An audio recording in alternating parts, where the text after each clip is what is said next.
That's a good question.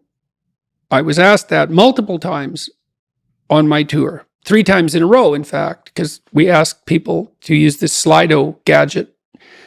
That's a popular question. It always came up to the top. And I got asked that 3 times in a row, and I didn't have a good answer. And then I thought, why don't I have a good answer? I thought, oh, I know why. Because that's a stupid question. So why? Yeah. Why? Because it's putting the cart before the horse. Here's the right question. Mm-hmm. How do I make myself into the perfect date? You answer that question, and you will not have any problem answering the previous question. It's like, what do I want in a partner? If I offered everything I could to a partner, who would I be? You work on that. Ask that question. Just ask. Just ask yourself, okay, I have to be the person that women would want. Okay, what do they want? Clean. That's not a bad start. Reasonably good physical shape. So healthy, productive, generous, honest, willing to delay gratification. So you dance with a woman. It's like, what's she doing? What are you two doing? Well, it's a pattern.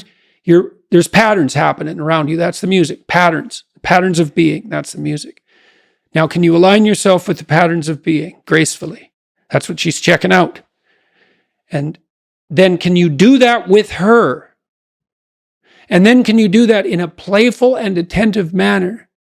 And keep your bloody hands to yourself for at least a minute. And so, can you dance in a playful manner? It's like you can go through this in your imagination.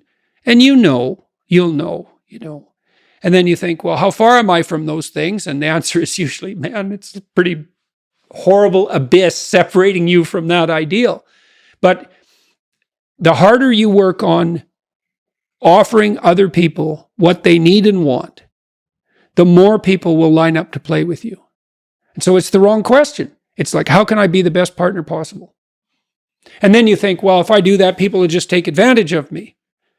And that's the non-naive objection, right? Because the naive person's think, well, I'll be good and everyone will treat me right. It's like the cynic says, no, I'll be good and someone will take me out. And then you think, well, what do you do about that objection? And the answer is, well, you factor that in. And that's why you're supposed to be, what is it? As soft as a dove and as wise as a serpent. It's like, I know you're full of snakes. I know it. Maybe I know it more than you do. But we'll play anyways. And take the risk anyway. That's right. Voluntarily, right? It's like, and what's so cool about that is that even though the person you're dealing with is full of snakes, if you offer your hand in trust and it's real, you will evoke the best in them. Yeah. And that's true. Even I've dealt with people who are pretty damn criminal and pretty psychopathic and sometimes dangerously so. And you tread very lightly when you're dealing with someone like that, especially if they're intoxicated. And even then, your best bet is that alert trust. It's the only thing I know that, I had one client who was he was paranoid psychopath. That's a bad combination.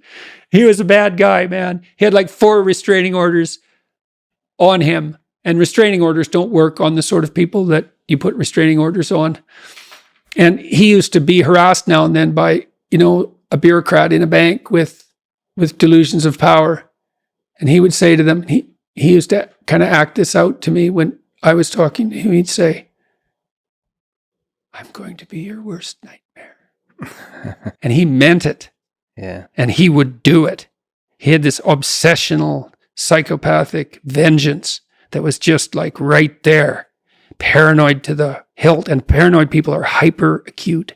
So they're watching you for any sign of deceit or manipulation. And they're really good at it because like they're 100% that's what paranoia is. It's 100% focus on that. And even under those circumstances, if you step carefully enough, you can maybe you can avoid the axe. That's a good thing to know if you ever meet someone truly dangerous.